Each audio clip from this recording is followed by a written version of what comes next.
Have you ever wondered what it really took to declare independence? It wasn't just one guy signing a fancy piece of paper. It was a messy, passionate, and downright dangerous process, full of arguments, courage, and a whole lot of ink. Let us travel back in time to the sweltering summer of 1776 and uncover the real story behind the United States birth certificate. The year is 1775. The first shots of the American Revolution have already been fired at Lexington and Concord. The colonies are in an uproar, but they're not united. Far from Italiano. Many people still consider themselves loyal British subjects, just very angry ones. They wanted their rights as Englishmen, not a whole new country. The idea of breaking away from the most powerful empire on earth was terrifying, even radical. In Philadelphia, the Second Continental Congress is in session. Think of it as the ultimate group project, with delegates from 13 very different colonies, each with their own interests and fears. You had fiery radicals like John Adams from Massachusetts, convinced that independence was the only way forward. Then you had moderates like John Dickinson of Pennsylvania, who urged caution and reconciliation with the king. The debates were intense, echoing through the halls of what we now call Independence Hall. Meanwhile, a guy named Thomas Paine drops a bombshell. In January 1776, he publishes a pamphlet called Common Sense. And folks, this thing went viral.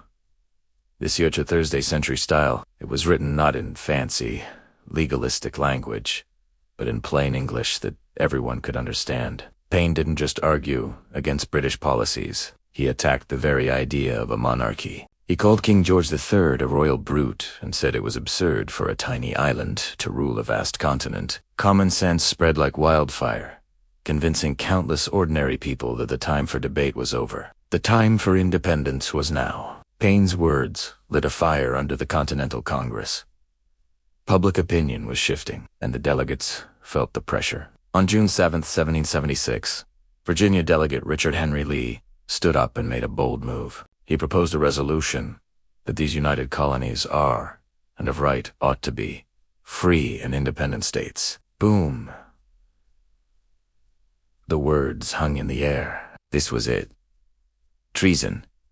The point of no return. The moderates were horrified.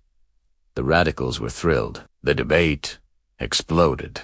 To vote for this meant risking everything: their lives, their fortunes, their families. If the revolution failed, they would all be hanged as traitors. So they did what any good committee does when faced with a monumental decision.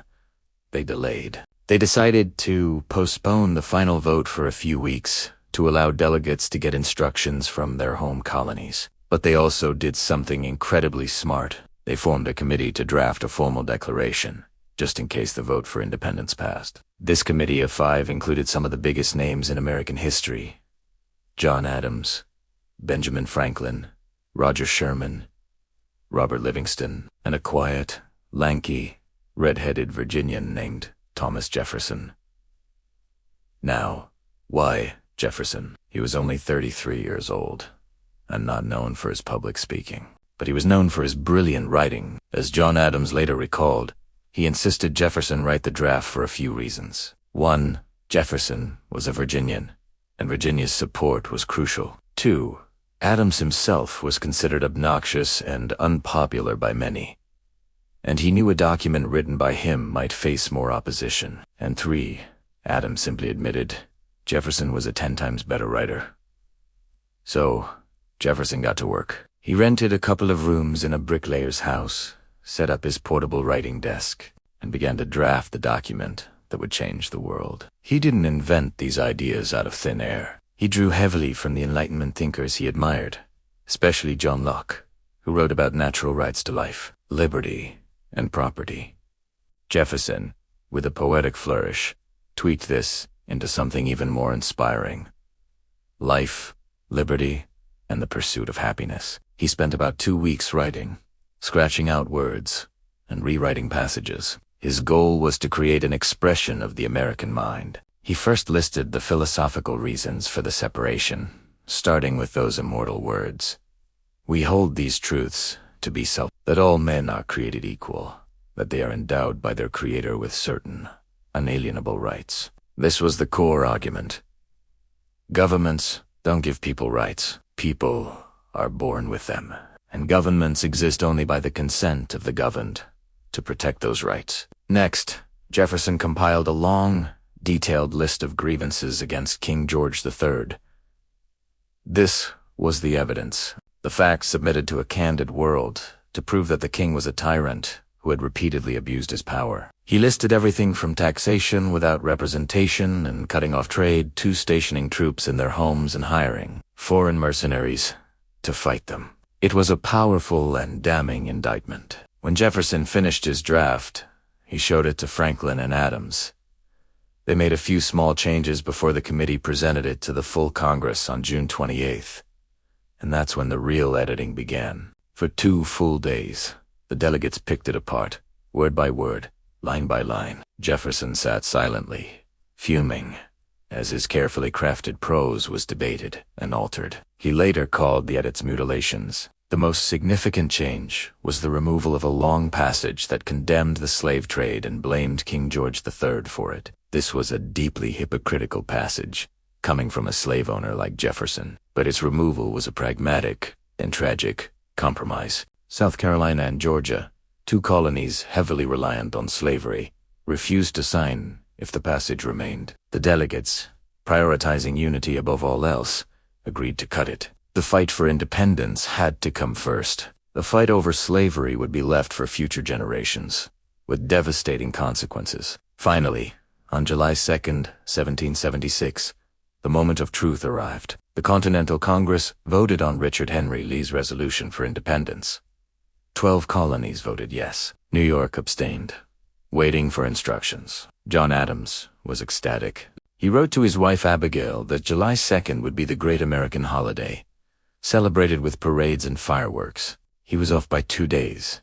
So why did we celebrate on July 4th? Because while independence was officially voted for on the 2nd, it was on July 4th that the Congress formally adopted the final text of Jefferson's edited declaration. This was the document that would be sent to the king, read to the troops, and announced to the world.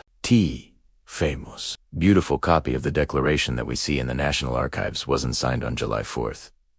That's a common myth. The official, engrossed copy was prepared later. The main signing ceremony took place on August 2nd, 1776, and Eventine. Not everyone signed at once.